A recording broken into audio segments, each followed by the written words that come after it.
93 मेवात की टीम इस वक्त पहुंची है मेवात में नूह जिला के बड़कनी चौक पर। आपकी जानकारी के लिए बता दें, सोशल मीडिया पर एक चेहरा बहुत तेजी के साथ वायरल हो रहा है, हिदायत खान कमांडो, जो मेवात को मेवात के अंदर समाजी बुराइयाँ फैल रही हैं, उनको लेकर, उनकी रोकथाम को लेकर, जैसा नशा है, चोरी है या दहेज को लेकर जैसे आमतौर से बुराइयाँ फैलती हुई जा रही हैं, इस तरह की और भी बहुत सारी बुराइयाँ हैं, उनको रोकने के लिए एक मेवात के नौजवान शख्स कमांडो हिदायत खान के नाम से जो सोशल मीडिया पर मशहूर है, वो आज हमारे साथ जुड़ रहे हैं। चलिए हम हिदायत भाई से कुछ सवाल करेंगे, समाज को लेकर भी करेंगे और अपने इलाके को लेकर भी कुछ सवाल करेंगे। तो जी हिदायत साहब, सबसे पहले तो आपका हमारे न्यूज़ 93 मेवात में स्वागत है। शुक्रिया भाई, आपका भी तहरीर से स्वागत। हिदायत खान, सबसे पहले हमारा जो आपका सवाल है वो ये है कि सोशल मीडिया पर आप बहुत तेज़ी के साथ वायरल हो रहे हैं और कुछ ही दिनों से जल्द ही आपने इतनी तेज़ी के साथ सोशल मीडिया पर रफ्तार पकड़ी है। हम आपकी वीडियोस देखते रहते हैं और दुनिया आपको देख रही है सामाजिक बुराइयों को लेकर, तो आपने क्या सोच समझ कर ये कदम रखा? एक्चुअल में एक पॉजिटिव सोच पे लाना चाहते हैं हम। मेवात में जिस तरह जराइम, जिस तरह मेवात के अंदर नशा, जो नशा सारी बुराइयों का जड़ है, उसने पूरी तरह से जराइम पैदा कर दिया। हमारी जो नौजवान पीढ़ी है वो नशे में इस तरह मुब्तला हो गई है, वो ना कमाने के काबिल बची है, ना शादी ब्याह के काबिल बच रही है। और मुझे लगता है अगर ये नौजवान पीढ़ी इसी तरह नशा करती रही तो खुदा की कसम ये आने वाले 10 साल बाद तुम जनाजे उठाओगे। उस हालात और उस फिक्र को लेके एक दिल में जज्बात आया, क्यों ना हम इस नशे को रोकें, क्योंकि नशा सारी बुराइयों की जड़ भी है जिससे सारे जराइम शुरू होते हैं। तो फर्स्ट ऑफ ऑल सबसे पहले हमने 12 फरवरी 2023 को नशा मुक्त मेवात यानी स्टॉप द ड्रग्स इन माई मेवात के नाम से एक मुहिम चलाने की कोशिश की। मेवात के सभी जिम्मेदार संगठनों को हमने मदद मांगी, उनको गांधी पार्क मैदान में बुलाया गया और इसके लिए प्लानिंग की गई और जिसका असर फिर आज 25-26 गाँवों तक माशाल्लाह गया है। काफ़ी रोकथाम हुई है, पहरे चालू हुए हैं, समाज अवेयर हुआ है। क्यों? क्योंकि हम ही नशा बेचते हैं और हम ही नशा करते हैं और नशा के सप्लायर भी हम हैं और पूरी तरह से सौदागर हम, इसका तैयार करने वाले हम और खाने पीने वाले हम। इसीलिए बर्बाद भी हम होंगे तो आबाद भी हम ही होंगे। तो आपको लगता है कि जो आप ये मेहनत कर रहे हैं, आपकी मेहनत से कुछ रोकथाम होगी? जी, उसका रिजल्ट मैं बताना चाहता हूँ कि हमारे साथ बैठे हैं मौलाना शौकत साहब, जमीयत के साथी हैं। उसी जो 12 फरवरी को हमने मिशन किया, उसी के बाद 26 फरवरी को मौलाना शौकत साहब खुद अपनी ज़बानी बताएंगे। इंशाल्लाह बताइए 26 फरवरी आपका क्या रिजल्ट आया? जो कमांडो साहब मेहनत कर रहे हैं मेवात में नशा को रोकने के लिए और भी बहुत सारी समाज बुराई हैं उनको रोकने के लिए, तो अब तक क्या रिजल्ट आया?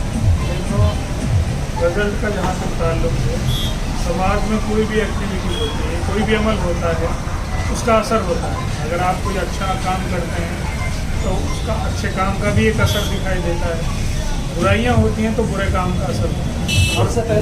हमसे पहले भी इसको लेकर, बुराइयों को लेकर पंचायतें की गई हैं, जगह जगह पर पंचायतें की गई मेवात में, लेकिन उससे अब उसका कोई अच्छा कोई खास रिजल्ट नहीं आया। तो अब आप जो मेहनत कर रहे हैं, आपको लगता है कि ये मेहनत आपकी कामयाब होगी? देखो, एक मेहनत वो होती है जिसमें आप खाली बातचीत करते हैं और एक मेहनत वो होती है जो ग्राउंड पर, ज़मीन पर आप करते हैं। आपसे पहले मेहनतें हुई हैं, बेशक मेहनत हुई है, और जिन लोगों ने मेहनत की है वो काबिल तारीफ है। जैसा कि आप देख भी रहे हैं कि एक तो दहेज को लेकर एक बहुत बुरा माहौल चल रहा है। बहुत सारी नौजवान बच्चियां, गरीब बच्चियां ऐसी हैं जो बगैर निकाह के दहेज ना देने की वजह से अपने घर पर बैठी हैं और बहुत सारी ऐसी हैं कि जिनका निकाह टूट चुका है, रिश्ता टूट चुका है। तो इसको लेकर आप क्या पैगाम देंगे? इसको लेके मैं यही पैगाम दूंगा, साथियों हमारे पास पैसा है, सब कुछ है, तो बेटी का हक दो, आप कोई एतराज़ नहीं, लेकिन आप ऐसा भी ना करें किसी बेटी वाले को इतना मजबूर कर लें कि वो लोन ले, वो कर्जा लेके और फिर ब्याह करे, शादी करे, अपने बच्चों को शिक्षा भी ना दे सके। लेकिन आप जैसे जालिमों को, जो इस तरह के जुल्म ढाने वाले लोग हैं, इन शैतानी किस्म के लोग जो इस तरह दहेज खुलेआम मांग रहे हैं, ऐसे लोगों का मुंह भरने के लिए आदमी किस कदर तक कितनी कोशिशें करता है, कितनी यातनाएं झेलता है, फिर भी उसकी बेटी का कोई, ये ज़रूरी नहीं कि वो हमेशा खुशियों में रहे।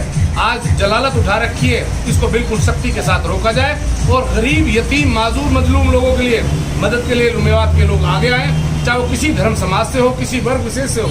आज जरूरत है हमें अपने पड़ोसी में देखने की, कौन माजूर है, कौन परेशान है, कौन बेबस है, आज उनके सहयोग करने की आज जरूरत है। तो एक अगर बहन को आप दो तो उसका हक दो, ना कि एक ऐसा ना करें कि जब हम बराबर से सब हक देंगे तो इंशाअल्लाह ये दहेज ऑटोमेटिक खत्म हो जाएगा। हमने असल काम छोड़ दिया है, जो असल मकसद है हमें हक देना बहन का, वो हकूक देना, उस चीज़ को अगर हम हक देने वाले बन जाए तो इंशाअल्लाह दहेज रुक सकता है और इसको रोकना होगा और इसको जितना जल्दी हो रोका जाए।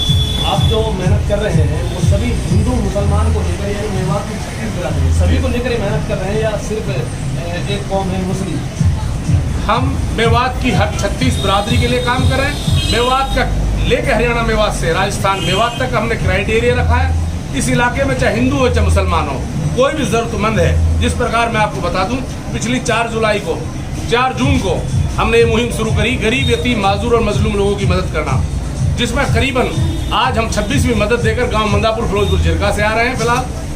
और मैं आपको बता दूं कि साथियों तकरीबन ये हमारी 26वीं मदद थी फाइनली, और 1 महीना आज 11 दिन हुआ है और अभी तक पिछले 1 महीने 11 दिन के हमारी कमांडो टीम मेवात के साथ करीबन 350 लोग मेंबर्स जुड़ चुके हैं, जिसमें हर डिपार्टमेंट से ड्राइवर से लेकर ऑफिसर तक, आर्मी से लेकर रेलवे तक और टीचर से लेकर वकील तक, हर डिपार्टमेंट के सोशल वर्कर, बिजनेसमैन इसमें सभी जुड़े हुए हैं। और एक समाज के अंदर एक अवेयरनेस लाई जा रही है, लोगों को जगाया जा रहा है। मेवात के लोग सोए हुए हैं, आज जरूरत है हमें मेवात को जगाने की, चाहे वो मामला गरीबों की मदद करने का हो, चाहे मामला नशे को खिलाफ हो, चाहे मामला एजुकेशन के लिए हो, चाहे स्पोर्ट्स के लिए हो, क्योंकि मेवात के लोग गहरी नींद में सोए हुए हैं। उस गहरी नींद की गफलत के कारण आज हम बर्बादी के कगार पे हैं। बस उसी एक सोच को लेके जो नेगेटिव फैला हुआ है पूरे इलाके के प्रति, एक द्वेष भावनाएं बनी हुई है, उसको ख़त्म करेंगे इंशाल्लाह। एक आपसी मोहब्बत, हिंदू मुस्लिम भाईचारा एकता की मिसाल भी देंगे और मिलकर एक समाज को पॉजिटिव सोच लेकर चलेंगे।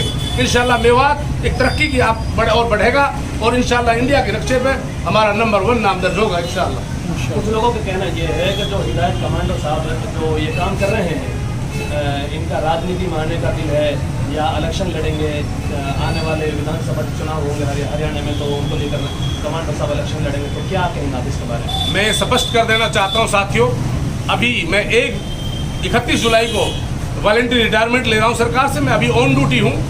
यदि मुझे राजनीति करनी होती तो मैं ड्यूटी के बाद से राजनीति में आता, और मेरे खून के अंदर समाज सेवा लिखी है, मेरे खून के अंदर जज्बात हैं, मेरे खून के अंदर एक पॉजिटिव सोच है। मैं असल देशभक्त हूँ, मैं सच्चा इंसान हूँ, मैं देश की सेवा करना चाहता हूँ, समाज की सेवा करना चाहता हूँ। मैंने 20 साल लगातार CRPF के अंदर सेवा कंप्लीट कर ली है और अब मैं उम्मीद करता हूँ मैं समाज के लिए काम करूँ और इंशाल्लाह देश सेवा 20 साल करने के बाद मैं मौत तक समाज सेवा करूँगा इंशाल्लाह। मेरा जो आखिरी सवाल है वो ये है कि मेवात के हालचाल को आप देख रहे हैं, किस तरह से ना कोई रोड को लेकर आप देख रहे हैं, कोई मेवात का अंदर कोई यूनिवर्सिटी है जिसमें बच्चे अच्छी शिक्षा हासिल कर सकें, तो इसके बारे में आप क्या कहेंगे? जबकि यहाँ से बड़कली चौक से लेकर न्यू तक लोगों ने आवाज़ भी उठाई है, लेकिन अभी तक उनकी कोई सुनाई नहीं हुई, तो इसको लेकर आप क्या कहेंगे? मैं ये कहना चाहता हूँ, एक चीज़ बताओ, हम अगर एजुकेशन होती तो हम शायद अपनी तकदीर अपनी कलम से लिखते। एजुकेशन की हमारी मस्त कमी रही, जिससे हमारा आज इतना फ्यूचर खराब है।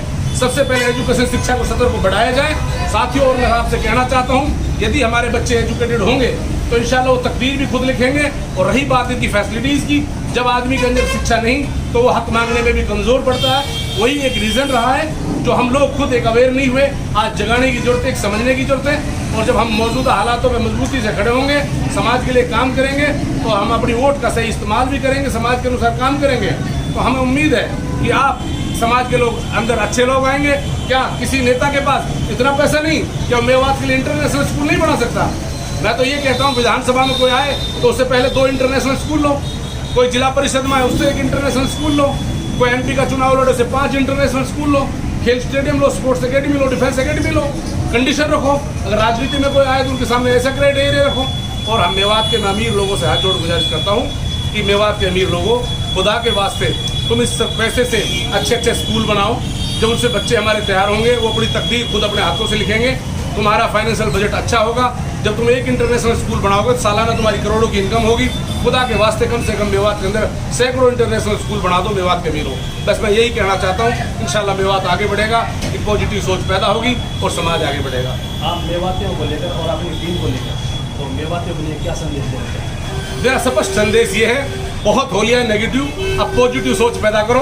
आज हमें जरूरत है पॉजिटिव सोच पैदा करने की, इत्तेहाद पैदा करने की, मिलकर काम करने की, समाज को एक अच्छी राह देने की, आज बुराइयों के खिलाफ लड़ने की, शिक्षा की तरफ बढ़ने की। आज खड़े हो जाओ, जागो मेवाती जागो और आगे बढ़ो इंशाल्लाह, और मेवात को मजबूत करो। जय हिंद। हमारे साथ जुड़ रहे थे कमांडो हिदायत खान और मौलाना शौकत साहब जमीयत उलमा हिंद से। तो आपने सुना कि कमांडो हिदायत खान क्या कह रहे थे, आपने सब देखा, और अभी तक आप सोशल मीडिया पर देख भी रहे हैं कि कमांडो हिदायत खान की क्या मेहनत है।